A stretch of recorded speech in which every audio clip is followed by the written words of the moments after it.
Ever wonder what makes really creative people tick? Where do their ideas come from? What keeps them energized? What kinds of things get in their way? Is their life really as much fun as it looks from the outside?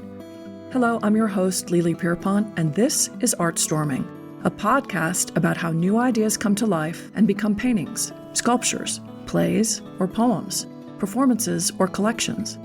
Each episode, I'll chat with a guest from the arts community and explore how the most creative among us stare down a blank canvas or reach into the void and create something new. Okay, we're back, finally. There's been a lot going on out there lately, not the least of which were the holidays, fires in Los Angeles, a new administration in the US, as well as some new developments in the ArtBridge ArtStorming world, which I'll be sharing on our social media pages. So we've been busy juggling all of that, but happy to be diving back into the creative realm. And what better place to start the next part of this season and a new year than a conversation with Santa Fe artist Virgil Ortiz. Virgil, an artist from Cochiti, Pueblo, started working in clay at a very young age and has now expanded into multi-dimensional realms, artistic as well as metaphysical. And from clay to filmmaking, historian to oracle, he uses all these media to convey his passionate understanding of the 1680 Pueblo Revolt, an event that is critical for understanding our past, our present, and a way forward. You'll hear how his bending, blending, and breaking of traditional methods and stories is making him one of the most important storytellers of our era. This is ArtStorming with Virgil Ortiz. So I am so excited to be here with Virgil Ortiz, and we are in the lobby of the Inn at Loretto. And so we're just going to be dealing with whatever background noises are here. They were kind enough to turn off the music for us. But we decided to meet here, and this is what we're doing. So we're just going to roll with it. I had the privilege of meeting Virgil at a private event in which in a gallery where your work was being shown. And so we got to chat a little bit there. And I think right before that, I had already been, Indian Market had already happened, and I'd been to a pop-up where that was featuring some of your apparel items for sale. And I bought myself a birthday present, which was one of your clutches, which is right here, right now, and it's gorgeous. But so just as way of intro, you are, you're probably one of the most renowned artists that I've had the privilege of interviewing. So you're known for your pottery, you're known for now your apparel line, and earlier iterations of your pottery are quite irreverent in nature. I know that they are drawn from the Cochiti tradition and your Pueblo.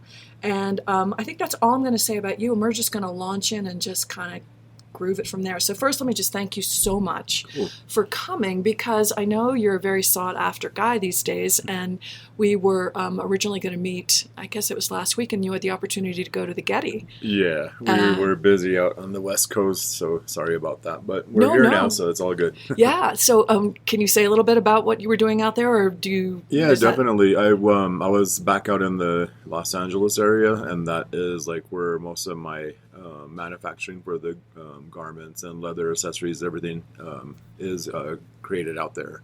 But we had the chance to go back to the Getty. There was two different events there. The first one was for a fashion event, and then the second one, what I went back for, was because we're screening the movie Prey by a local indigenous director and producer, and we went there to go screen it. But we also screened my short film that was that debuted down at the Lowe Museum in Miami. So you've added film to your repertoire. How long have you been doing film? I mean, I know that's an integral component now to tell your story. Film has always been a part of it. Just like I try to learn every type of medium I can just to help me tell the story of what I'm here to do on this earth, is to educate globally about the 1680 Pueblo Revolt. And that just happens to be doing it through artwork. And so any type of medium I can get my hands on that helps me do this is like, then I try to learn it as quickly as I can. Yeah. So one of the questions I've been leading with is for people who don't know you already and haven't been to your website or tell us something about you that we can't know from looking at the media information that's about you out there. That you can't know. I mean, there's Yeah. pretty much everything out there on the website and in the internet. I mean, just in general. But I don't know. Like, I mean, there's so many different things that when I do exhibition, I try. It's really hard to tell what I do. Like, I mean, of course, the heart and soul of everything I do is the pottery, Right. the coachity clay, and every other medium completely revolves and orbits around the clay works.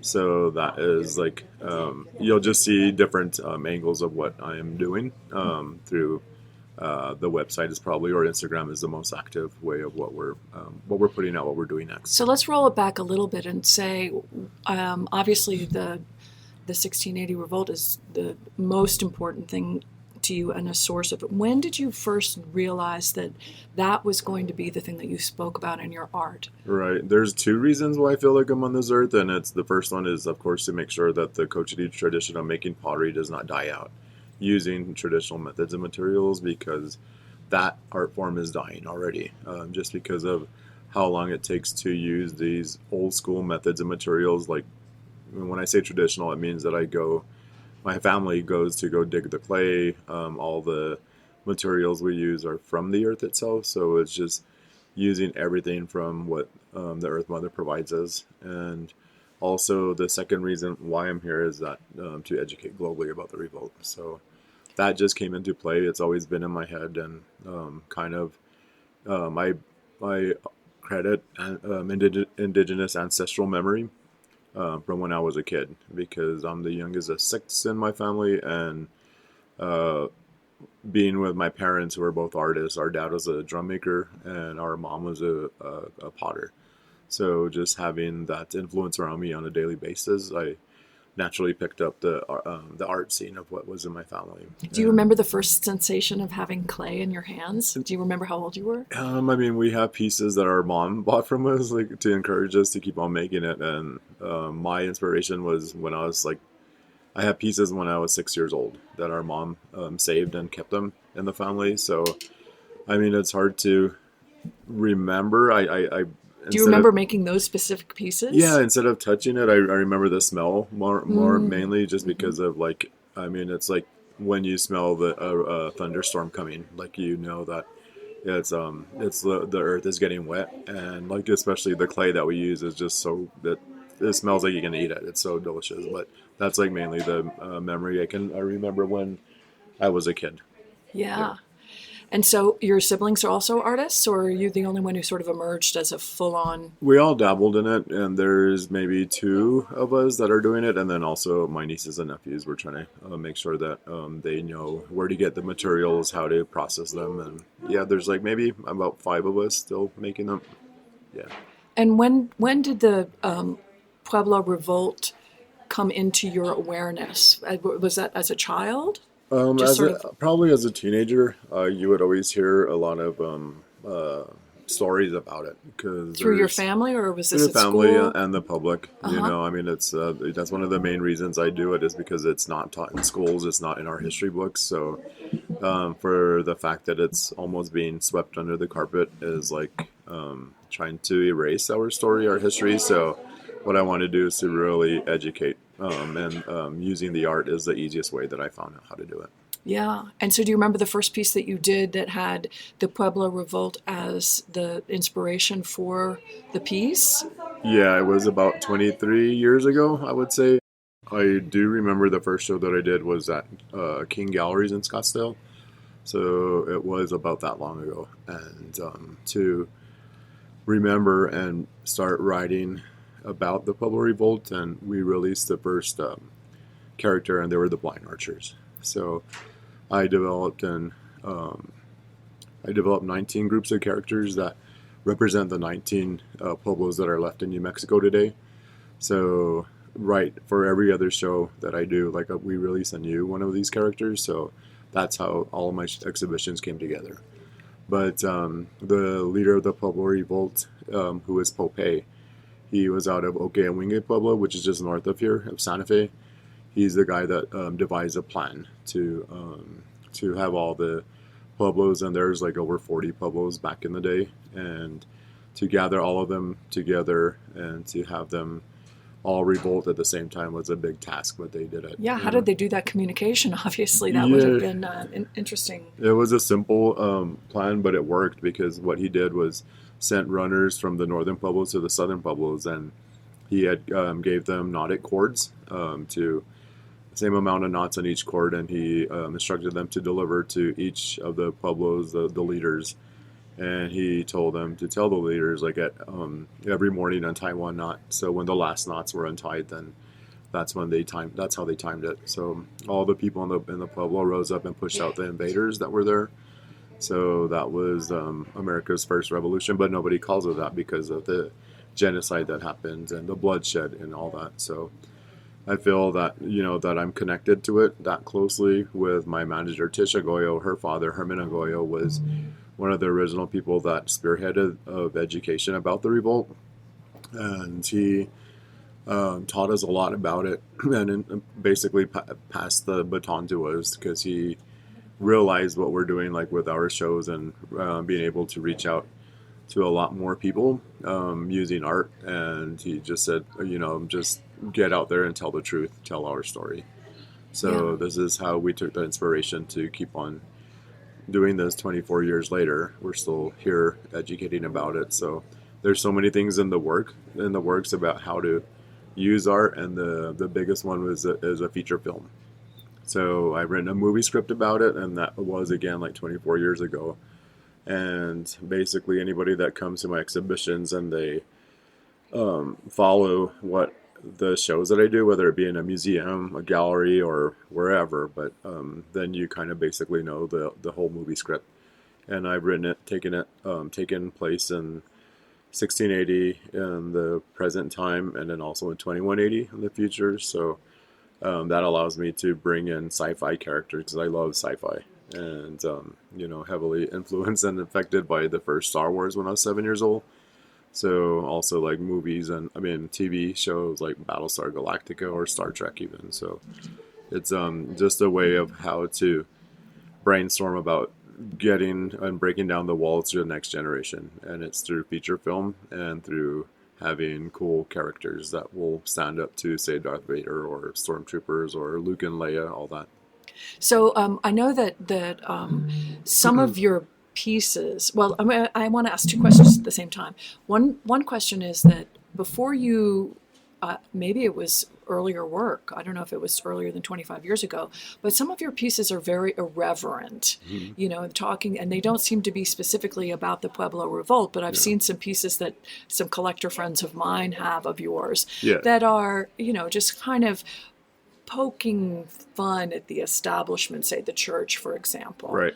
So where did those pieces, inspiration for those pieces come from? Those came from like when I was a kid. Like I learned how to make traditional Cochiti storyteller figures, which is a seated grandmother or a mother carrying kids, or even an animal carrying their kids, telling stories, because that's how our language is passed down. It's not written, so it's taught to us by storytelling or just on a daily basis. But I learned how to create those types of figures, but just with my own creative self, I started making all different types of characters and painting them different ways, like what our mom did not teach us how to do. So one of the collectors, Robert Gallegos out of Albuquerque, would come and make buying trips because he owned a gallery and he was a trader to all the different artworks. So he would come to our pueblo and purchasing trips. So as a kid, he knew me since I was 6 years old, and then when I was about 16, he is like saying, like asking my parents, like, who's teaching this kid to make these different types of figures? And it's like completely different than the storyteller figure. And parents just said I was experimenting. So he had asked him, can you bring him down to my showroom down in Albuquerque? And at that point, we haven't went into the showroom because he would always come to our studios, our homes, to purchase the artwork. But we went there, and when we walked into the showroom, we just about passed out or flipped out, basically, because it turned out that he had the largest collection of historic Cochiti figurative pottery, and all the pieces that I was experimenting on looked identical to them without seeing them. So something got transmuted across generations. Yeah, and that's so what you do a lot of time travel stuff. Yeah, exactly. And that's how it's playing out with all the film and relying on an indigenous ancestral memory to guide what I do.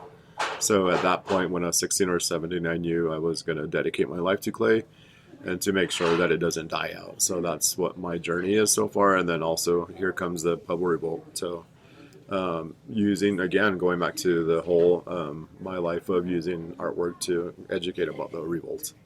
I credit our spirits, previous clay potters that are guiding me.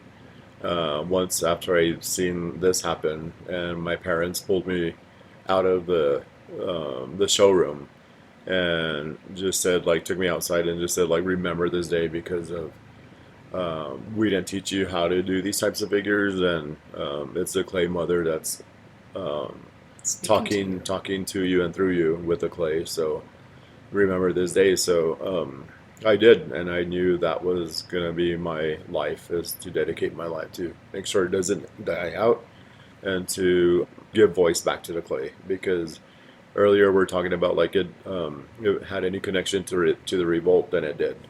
Because when the invaders first got into our area, to the Pueblos, they destroyed a lot of the Pueblo people's artwork, accusing, especially clay, accusing them of sorcery and witchcraft because of the figurative pottery that we're making. And so a lot of the artwork was destroyed, so for no reason. And so now, being connected to the clay, I'm going back to what our ancestors did and use the clay as social commentary. So that's what you see me touching on any and every subject. The door has been left wide open, and it's basically what they did in the 1800s. You see these pieces that are depicting different types of people that were coming into the area that they've never seen before. So it's basically capturing a timeline or using it like a newspaper to record in clay about all the goings-ons that were happening. So you see all these different types of characters, whether it be, non-indigenous people, of course, but when the railroads were being laid, it brought more people into their area, and with more people came restaurants and entertainment like operas or the circuses that came through. So you'll see a bunch of opera singers, you'll see circus sideshow characters like the bearded lady, the half man, half animal types of sideshow characters. So that again left the door wide open for me to comment, whether it be talking about political scenes that is so hectic right now in today's society, and the world is just crazy. So it's it gives me an outlet, to not only vent but therapy. When I work with clay, put it this way, I don't have to spend money on a therapist. So I'm very lucky to have talking to the clay mother and our ancestors that touch the same clay, where we get it from the same vein, and who knows how long our people have been getting it there. So it's just a continuation. I know it's way bigger than I am, so I'm just a bead in a necklace, and I've been given an opportunity to make sure to help this art form stay alive. Do you remember the sensation of having a conversation with the clay mother? Some of us can feel intuition in a part of our body. Do you have that experience? Yeah, it's always been around me, whether I touched it or not. But because through our grandmothers, our aunts, our mom, always working at the kitchen table, which was her studio. And, wake up to go to school, she'd already be working. When I get back, she'd still be working. And, she never forced any one of us, but offered to pick up the clay, see if you guys like it. Here, I'll show you how I create these figures. And just by watching her on a daily basis, I picked it up. All of us did. But me being the youngest one of the siblings, I was able to spend more time with our mom, and learn a lot more. So that stuck with me. And just without their 110% support of whatever I did, I never went to school. higher ed for anything. So all the mediums that I do work in is basically just um, trial and error and YouTube University. So just learning everything Right. Well, that way. and you've So, got another very big muse, which is the clay mother, who's yeah. that's about the best education Oh you yeah. can get if you become an open channel for it, right? Exactly. I had the best professors, which was our parents and our grandmothers that helped us learn these types of works. I want to get back more into the somatic experience. So when you've got a piece of clay in your hands, do you know what it's going to become? I mean, I used to draw things out to plan it, but the clay mother's in charge of everything, so you just have to learn to collaborate with her. You can have an idea of what you're going to make, but when you're sculpting it, of course, you have to have it balanced and not fall over. So no matter what you want to create, it always changes. But it's just going forward, like in life, you let things happen and roll with it. So. Have you had the experience before of it, of like deciding to go take it some direction that clay mother doesn't want you to go, and you kind of have to? I mean, I know a lot of artists that talk about sort of wrestling a piece to the ground. Have you had that Right. experience? Yeah, I take that cue when pieces crack or when they blow up in the firing. So those pieces weren't meant to survive. So okay, cool, try it again, but in a different way. So you're not going to win over Mother Earth. So you might as well learn early that you have to listen to her and work with her, protect her, guide her, And and so, who's guiding you now that you're moving into these much larger, these foundry pieces, these pieces in bronze, art apparel? I mean, these are yeah. all different mediums. Is she still part of that? Oh, of course, she's the heart and soul of everything I do. So, like I mentioned earlier, everything orbits around the clay mother. So, connected to all of the people that have touched clay before, our ancestors, our family members are all there guiding. When I'm creating with the clay, that's when I'm most active, like communicating with them and listening to the messages. Sometimes I'll wake up and have a complete exhibition installed or downloaded. People, I mean, some people say that, but into my head and like, okay, I got to learn how to do this. All right, cool. I go to YouTube again, looking at how do I take needle felting within wool. How do I create glass? How do I create the next costume? What designs are going to come? But yeah, it all kind of just a portal opens and I just listen to it. Everybody can do it, but you just have to be willing to listen first. Yeah, well, I think that is the key, and Mhm. that's sort of one of the reasons that I started this whole podcast, was that I think it's that the magic is in just opening oneself up to the information that surrounds us all the time, right? Yeah, definitely, and it happens mostly in artists because they're the most creative people. I mean, everybody is creative, but they don't do it. They don't They surrender to the right. message, right? Which is what you've sort of done. You've completely put yourself at the mercy Oh yeah. of Clay Mother. And it's like a way of when I wake up each morning, I calibrate my thinking. So when I know that I'm back in my body, my meat bag, if you will, from astral traveling, sleeping, and you're back in this earth, and the second you're awake, then I calibrate and think all positive things. I ask for guidance. I say, okay, I'm going to tackle my emails really quick, get out of the way. Whereas the previous day, you're like, oh shit, I don't want to tackle all this stuff, and you really could calibrate yourself. And what most people do is they fall back into that same feeling of the day before of not wanting to do tasks or thinking they're overwhelming. But if you get up and calibrate to thinking that they're just easy tasks to do, just get them done and get them out of the way, you move a lot quicker through life. And also, just like I teach all the students I work with, is like one of my mottos is no more imaginary hurdles. And Yeah, there are enough real ones. yeah, yeah, and that is just like a way of me saying like, get rid of your self doubt. So a lot of the students that I do work with are like, it's so hard, I can't do this. Oh my god, I don't know what I'm gonna do now. And like, stop putting up imaginary hurdles. They weren't there to begin with. So it's if you can think this way, then you can do anything you want. And it's like there's no hurdles there, so you're not afraid. And I also tell them like failures are our best teachers, our best lessons, because once you learn how to accept them and turn them into lessons, you don't mind them. You're not afraid of them. So that again opens your mind to try anything and be more successful at it when you put your mind to it. So when did you move your practice from being able to do everything yourself to incorporating a team of people to help you and having somebody like Trish to run interference for some of those actual hurdles, Yeah. as opposed to the imaginary ones? It just got bigger and bigger, so then I needed more help because like all these exhibitions I did all myself. I did all, I taught myself photography, Photoshop. I set up all my own ads. I saved my money, got contacted magazines, did my interviews, did it all myself. So Wow. when there was a time in 2004 when I was working in New York with Donna Karen at that time, and Tish was coming back from Europe, and she stopped in to see the show, and she's like, "How are you doing all this? Like, who's your manager?" I said, "I don't have one."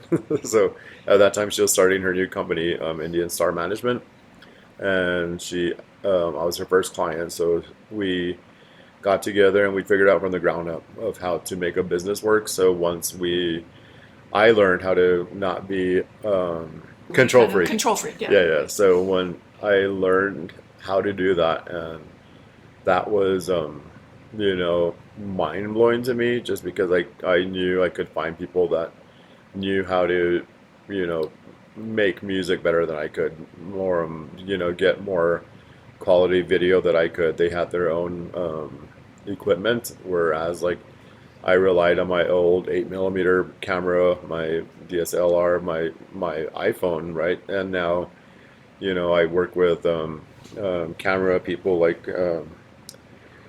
Derek Pueblo. He's a cinematographer that works in the mainstream movie industry. My friend Patrick Lockman, who's a musician and a vocalist. So I've known him since 1999, and we knew we were going to collaborate since back then. So now he's producing and creating, recording all the music soundtracks for the film.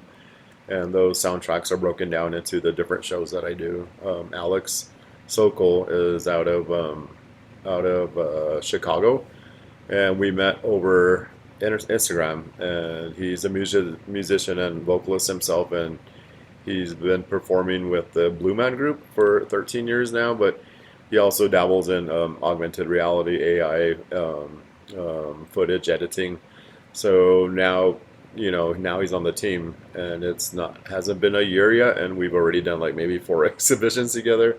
So it's kind of fun, like how when you have people that you can rely on and trust, and we call it the vortex of what we're creating, and every time we're in there, like it's just nothing but creating and brainstorming and moving forward with all the ideas and make sure they come to fruition. But having a team like that is just amazing, and once you get used to letting go of the control and you're able to dictate which person can do it better, then your team becomes stronger and you can do a lot more and not wear yourself out. So yeah, so I think that your collaboration with Clay Mother probably prepared you to be in collaboration with others. Oh, definitely. It's when an artist has a really strong vision, Mm-hmm. and once they become aware of where they're sourced Right. for that vision, I think it becomes easier to let other people, or just to distinguish or to discern Yeah. what's going to come in and what's in, what's out. The creative part, like with other creative people, is amazing to do collabs with, but also like Tish, when she's our manager, so she becomes the manager of like what we're doing. So she makes all the calls, all the emails. I mean, that is like totally laborious to do for myself.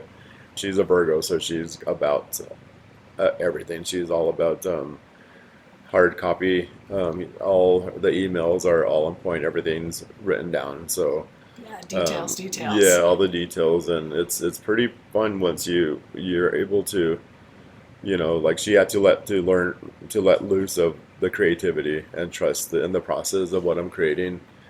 Sometimes at first, like she wouldn't understand what I'm doing because we've never done it before, and I'm like, this is the new character, and this is what they look like. She would panic a little bit because she didn't know, what are you doing? This is like pretty far out there. But once I would make a signature piece, this happened also with Charles King. the owner of King Galleries, like he was like, I have no idea what you're doing. This scares the hell out of me, but now I learned to trust you. So once the signature piece is made and the storyline comes in, then they're like, okay, I get what you're doing. So with him giving and working with our team way back in 2004, is like that was awesome for him to take a chance on us, and we were gonna move forward no matter what. But and then the book Revolution came out with him, so it's an ongoing friendship that will, who knows where that will end up. And then Tish and him had to learn. They're both Virgos, so they had to learn my process of creating. And what's your sign? Taurus. Taurus. Ooh, so you're going to get it done no matter what. Yeah, yeah. I mean, like I'm just going to do it and follow through. But it's like it's fun now, and like to, bring Tish back up again. Like now she is at ease of what I'm doing.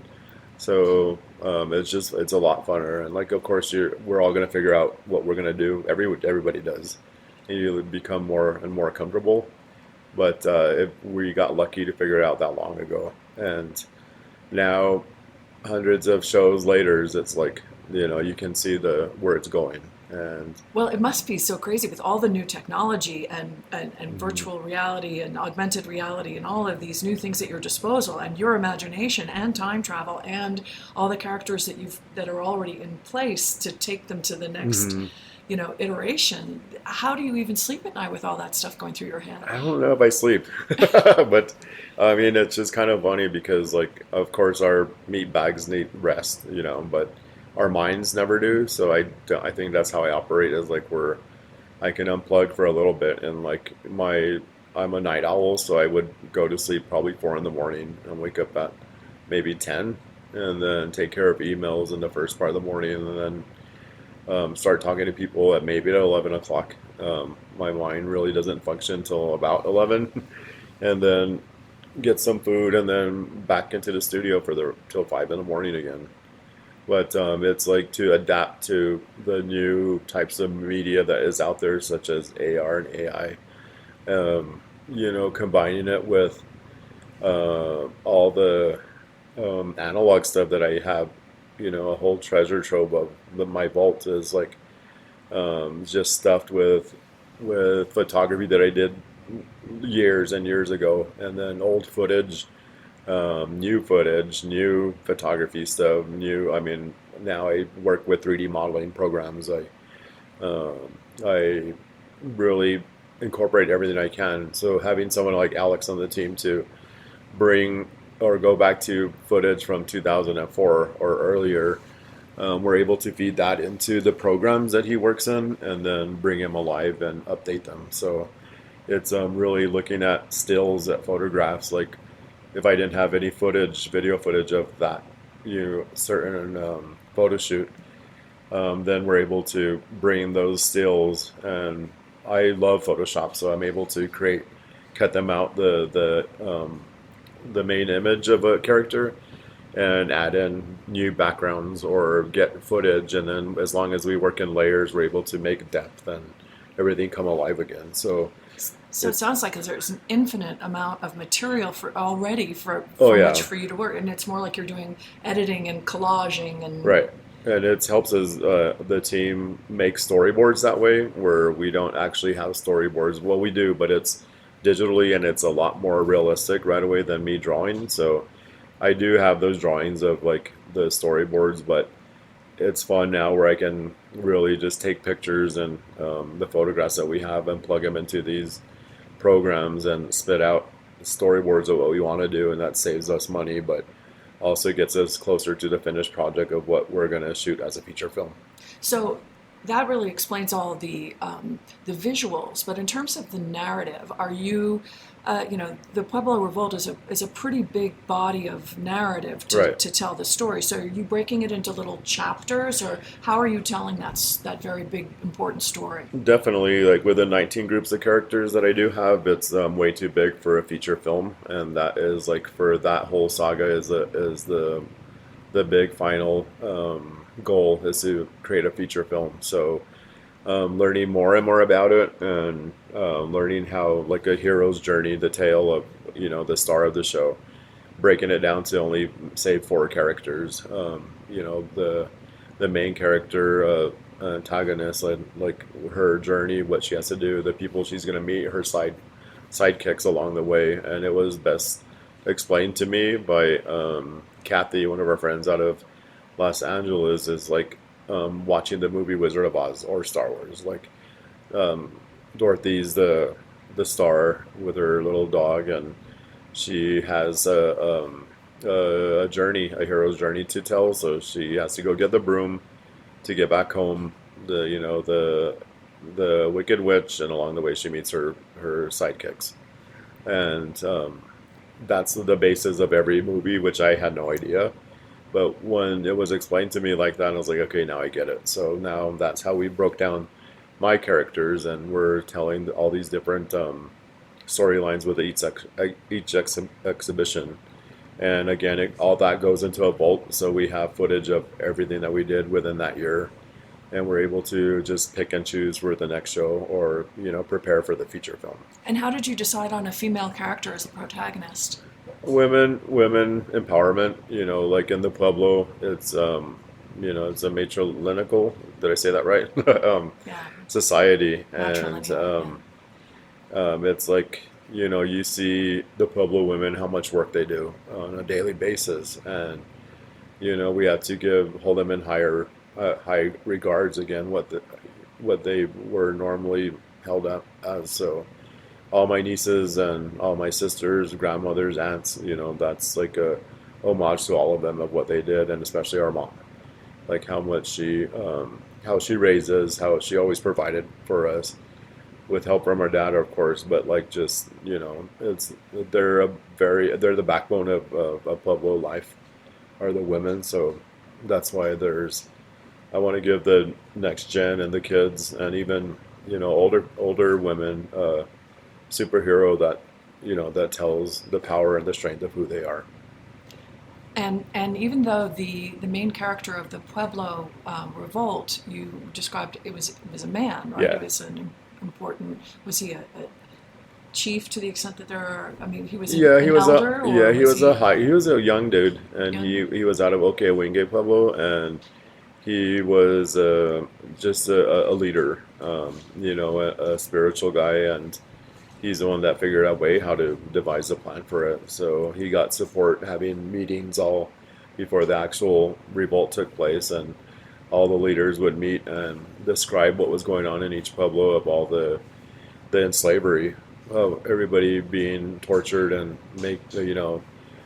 captive, basically slaves, to build churches on each pueblo, and all their resources being depleted by the invaders that were there. And they had finally, the bloodshed, the tears that were going on, the rapes, the murders. So it was time. They had to all join together and say no more. So. And in the Pueblo tradition, are women? You've just described that they serve a very, very important role in the sort of social structure. But do they have political power as well? They do. I mean, were they involved in the revolt in terms of taking up arms, or was it more? Yeah, all Pueblo people were, including the women and children. They had to be a part of it to resist and to push back.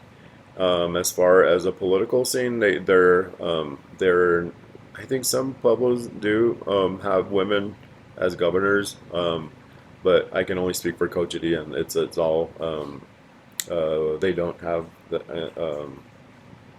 they're not appointed as governors, but they're just, again, like, you can obviously see they're the backbone of our society. Yeah, no less important. Yeah, exactly. In terms of that. Yeah, so in terms of the relevance of the Pueblo uprising back then and our history now, what can we learn from that and apply to our circumstances right now? The reason why I do this is to have the world acknowledge that we are here, we're still here, we have always been here, and will always be here. Acknowledge that we are still living, thriving, creating our work, carrying on our ceremonies, our ways of life on the Pueblo, and I encourage people to look up the Pueblo Revolt and to understand that yes, we're still here and our history needs to be told. And I just happen to be a part of it, telling it through art, and hopefully they learn something that will never be repeated again. And that's the prayer, because eventually the invaders did come back. The Spanish came back in 12 years after the revolt, but now we are all living in peace and we, accept each other. So that's how the movie will end, is like finding peace and learning to live with one another. Well, I think it's a really important message for right now. And as Yeah. we sit here on Veterans Day and post-election, we're living at a time where that kind of opportunity to see things through a peaceful lens and an integrated lens is a really important message, I feel. I take solace in it. Yeah, and it also brings strength as well, because there's a lot of stuff that did go down with the election, and I hope that we learn to fight back and the whole truth is exposed and we all learn from it again. Like the new laws had to be written that that won't allow that to happen again. So that's also a prayer. It's just happening. Just been, it's happening now. So it's a new set of danger in a way for a lot of people of color, and that's what I stand for, is to stand next to them in the fight to tell our stories, not have our history erased.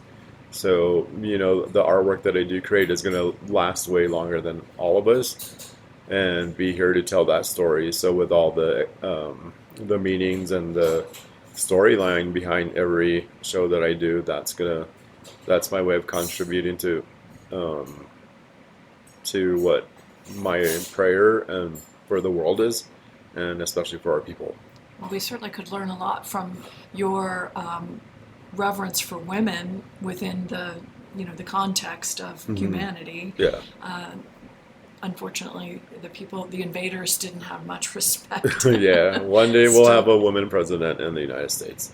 Yeah. And I know that time is coming soon. Well, that's a good prayer to have, right. for sure. I'm sure we'll get a lot more done rather than what the circles that we're in now. Yeah. So tell me more about the students that you teach. What's the context of that? I just do workshops throughout the world, basically, because I'll do some in Europe, but also a lot of the clay studios here in the States are often connected to universities, so I will do workshops there, lectures, and teach them how to make, or teach them how I create my clay works. But also through the lecture, it's always about the revolt, and so it's what I will produce showing them is always, it goes back right to the revolt. So that ties everything together, and it brings back the just educating about who we are, where we're from, and where this artwork is coming from. I'm not original. There's been so much before me, and there'll be a lot more after me. That's the prayer. So, it's all education through. Do you feel like artwork. more people are coming into the fold, that you're increasing the number of students and increasing the curiosity out there? Yeah, definitely, and I'm very thankful for that opportunity for every university or clay studio that gives me the opportunity to converse with their students. But also this conference of the National Conference for Ceramics Art is called NCCA. And that was, I went to that conference, and it's in a new city every year, and it's a huge conference where 6,500 potters drop into a city, and they go to lectures, they go to meet people, learn, buy new tools. But that's probably one of the biggest student outreach that I've done, is to have a stage, and I think I've done 2 lectures with NCCA, and that allows me to reach a lot of potters that are not indigenous. Because when I went to the first NCCA, I was the only indigenous person there. So I was like, where's our people that they're not represented here? And working with their team, the NCCA team, they invited me to be a part of it and to really start to include people of indigenous people to the whole NCCA program. And that you're starting to see a change in that, and I love them for doing that. Yeah, Yeah. I spoke to Marla Allison was one of the guests on my show, and she talked about a residency that she did in the Middle East, Hmm. and she was talking about how she was really struck by the markings on the pottery and the similarities between some of the markings in the Middle East or in, indigenous there, indigenous here. Let's Yeah, put it that yeah. way. And have you found that this is opening up some curiosity and interest about indigenous all around the world? Yeah, I mean, we have so many similarities that go way back. Like I, I don't. I mean, it's just crazy with all the different types of not only petroglyphs but clay works that survived at different sites. Say Chaco Canyon, right? I mean, that is one of the oldest places here in the pre-Pueblo life that we all lived at. I mean, our ancestors did, but I mean, it's just crazy to see these types of buildings, how they built them according to alignment of the stars. And then you have similar building techniques, and who knows how they learned to build that type of, of structures. And you see them down in Machu Picchu, like across the world and all these other different places. So there must have been either teachers that taught all of us the same way of how to do things, like because like you look back at our Cochiti people, our pottery, like our black paint is made out of wild spinach. So we have to cook that down for 2 weeks to be able to stay permanent. And it's just like, how did they learn how to do that? And it was like, they were either engineers or scientists, or they were taught, and it would just hand it down. So it's incredible to think about that, and that's how I stay connected with those spirits. Yeah, I've started watching a program that's on Netflix called Ancient Apocalypse. Oh, right. Have you heard about that? Yeah, And yeah. the first episode talks about the white sands and the footprints that they found, that are fossilized Oh, underneath yeah. the sands. Oh, yeah. And then it goes on to talk about some other outcroppings in places where, again, the technology of first of all, they found shards down underneath that. And that was in the where Ice Age, yeah. when we were supposed to be Right. hunter and gatherers, and it's Exactly. not true. I mean, and the pottery shards are so sophisticated, and they're comparing them to what was happening in Greece at the time. Oh, So yeah. we're talking 5th century BC, and I'm sure it's way, way, way older than even that. But you were talking about the technology for just the staying power of the pigments yeah. themselves, and how they did that on the caves of Lascaux or the cave, wherever they're finding these Exactly. very, very ancient things, and talk about sophisticated technology. And what's so curious to me about what you're channeling, if I could use that word, is this sort of what we call sci-fi, as in very futuristic. But what if it's like a full circle to the Right. to the actual wisdom that we had once upon a time, that we've kind of lost, and that kind of came back again, and it's just a cycle. And I think those footprints at White Sands were like 21,000 or 23,000 years old. Yeah. The Ice Age, and it's like, next to the woolly mammoth footprints, or human footprints, and then all the different types of the shards and stuff. It's quite amazing. Yeah. What is now known as North America, we're here that long ago, Yeah. which is really cool. But in terms of the technology, I just think it's so cool that when we think of sci-fi, we think of this, really, we think of it as high-tech technology, but there's a kind of high-tech technology that might be kind of super low, like you see the building and the way they get the seams and the stones, and Yeah. how did they move those stones, and all these questions that we think of, we think of high technology as sort of like laser beams and this and that, which is, They probably had lasers back in the day. they may have, I mean, isn't it's that just interesting to consider? yeah. I mean, it's like something that maybe that knowledge we weren't ready for yet, so that's why it went away. I've I also don't know. heard it posited that it might have been sound frequency that they were tapping into. Oh, kind of- right. To move heavy objects. Yeah. I mean, it's all. I never doubt anything, because I've seen so many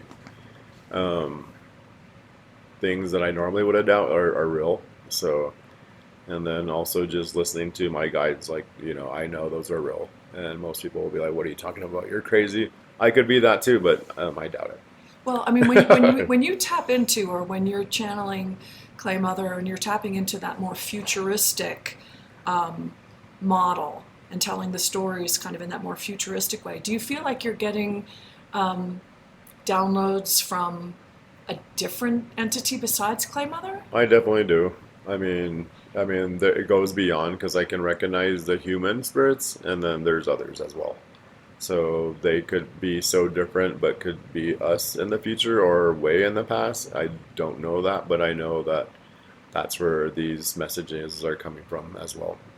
Yeah. So does that freak you out, or does it comfort you? It did as a child, but once when I was like 16, I was good with it, because I know they're not here to harm us. I mean, it's just for knowledge.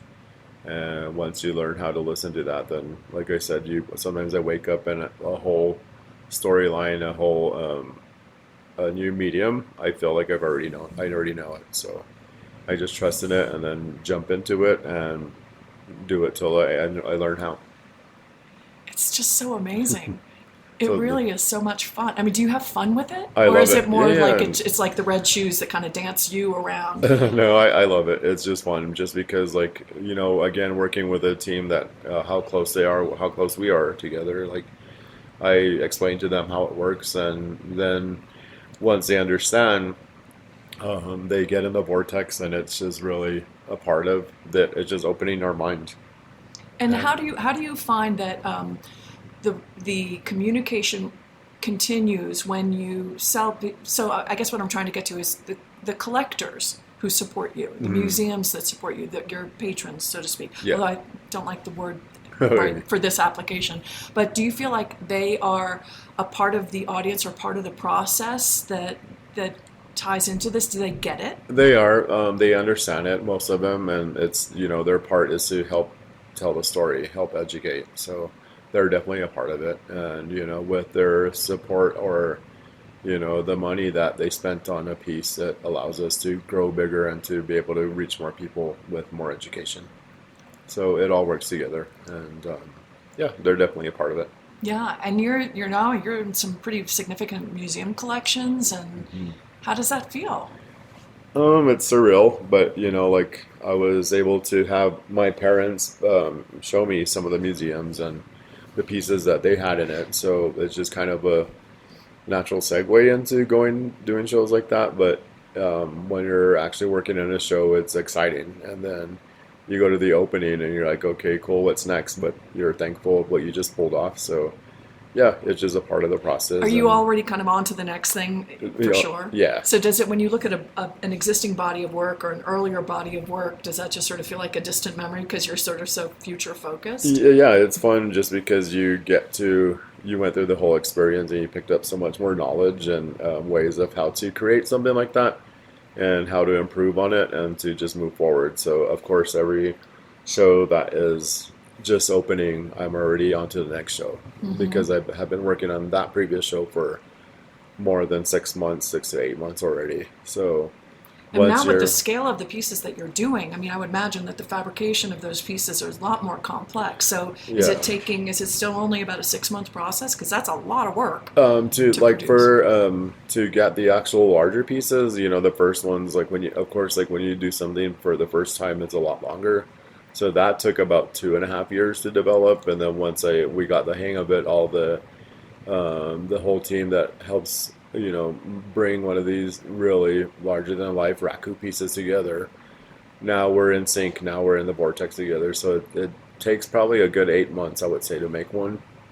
So it definitely cuts down the time. But if I'm working with, say, filming or something, like we try to get all these ideas ahead of time, prepare for them, and that would bring it down to like half a year. So we just we're constantly working, and we know all the deadlines are coming up, all the advertising, all the ideas for the actual show. How are we going to install this? Will this work or not? I don't know. So we do a lot of testing that way as well. So we try to stay ahead of the schedule at least a year in advance. So is everything moving towards this feature film? Will that be sort of the grand thing, or is that just one piece of a sequel and a prequel and it seems like there's a lot of material there, right? That's one of the biggest parts, especially just to make sure that all my intellectual property is covered and protected. So that takes time as well. So that's what I always tell all the other artists and students, to make sure that to be aware of what they're putting on the internet, because it's there forever. And if you have designs that shouldn't be shared and then cry about it later, you have to be smart about what you're going to post. And because some of my really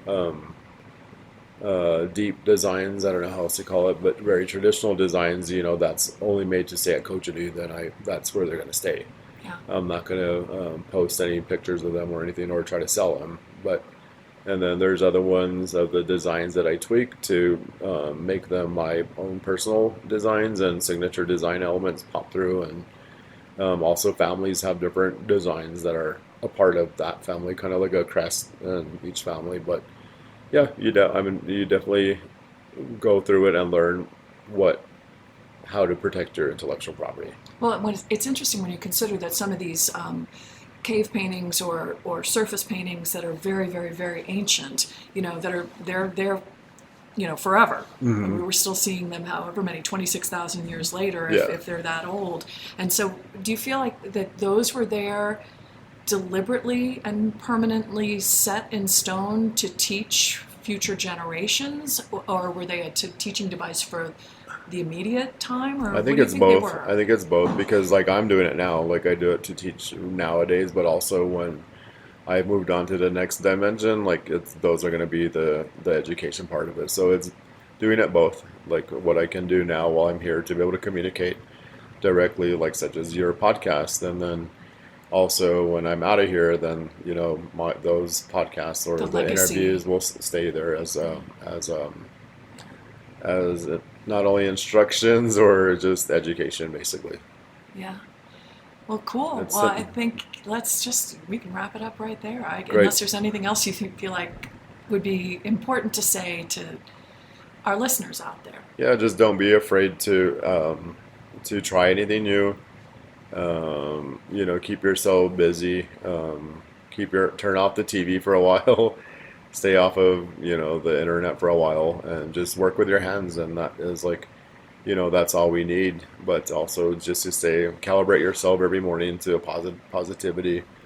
You'll see how that affects you, and it's pretty amazing how we're in control of our own existence on a daily basis. So if you wake up angry, you're going to stay angry the whole day. But if you wake up and calibrate into light and positivity, that's how it's going to go. So okay, I thought of one other question I have to ask. Yeah. So for those of us who are, I guess in a weird way, we're all indigenous to somewhere. Mm-hmm. But for those of us who don't have a contiguous link to our past, our ancestry, and if we get quiet and we listen, what are we listening for if we want to tap into that field? If we don't think of ourselves as creative, but we want to have the experience of tapping into some voice outside of ourselves that can direct us or guide us. What would you say about that? I think we're all individuals, and that's the way it should be. So each of us can tap into it in a different way. But it's just, you just have to calm yourself and get into the right frame of mind.